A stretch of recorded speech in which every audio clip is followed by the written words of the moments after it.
Bonjour, voici un atelier conseil sur le thème des aliments à ajouter dans votre assiette. Présentation faite par Isabelle Dubois en collaboration avec Diabète Drummond. Vous savez bien que nous devons diminuer notre consommation de matières grasses car ceux-ci peuvent avoir une grande influence sur le contrôle du diabète. Donc, nous choisirons ces types de matières grasses dans notre choix limité.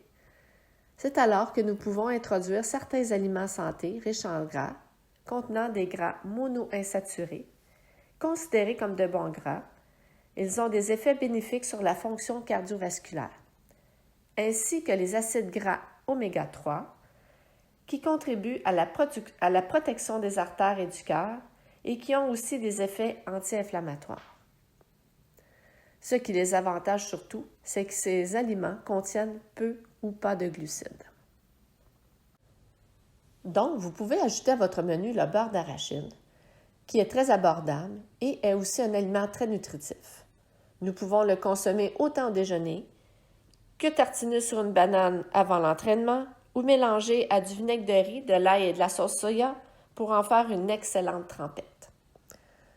Le beurre d'arachide contient des protéines et des bons gras, en plus de vitamines et minéraux.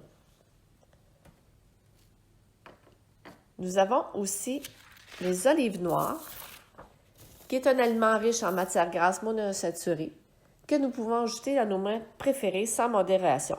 Elles rehaussent le goût du riz, les trempettes Tex-Mex, et c'est un excellent aliment à ajouter sur nos pizzas. Nous pouvons aussi utiliser l'huile d'olive, qui est à la base de la cuisine méditerranéenne.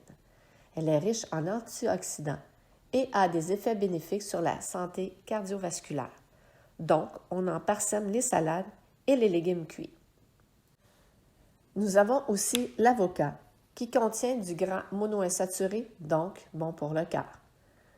L'avocat a aussi peu de sodium et beaucoup de potassium, ce qui aide à contrôler la pression sanguine, en plus de fournir plusieurs vitamines. Mettez ce fruit dans un smoothie, dans vos salades et même un ingrédient pour en faire un dessert. Il y a aussi les noix de cajou, qui combinent des gras monoinsaturés et des protéines, ce qui en font vraiment une collation rassasiante. Elles fournissent également du magnésium qui joue un rôle important pour le cœur et les os. Ajoutez-en dans vos salades pour y mettre un peu de croquant. Il ne faut pas oublier la graine de lin.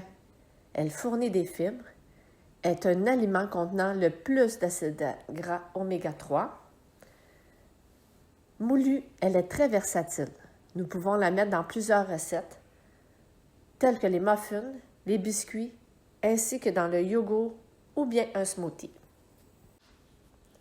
Le dernier, et non le moindre, le saumon.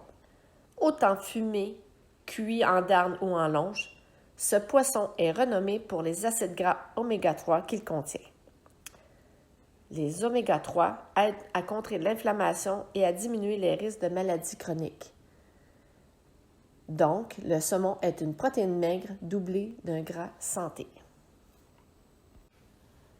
Pour terminer cet atelier, vous avez ici quelques liens Internet qui vous donneront plus d'informations sur la consommation, la préparation et les bienfaits des aliments présentés. Bonne découverte!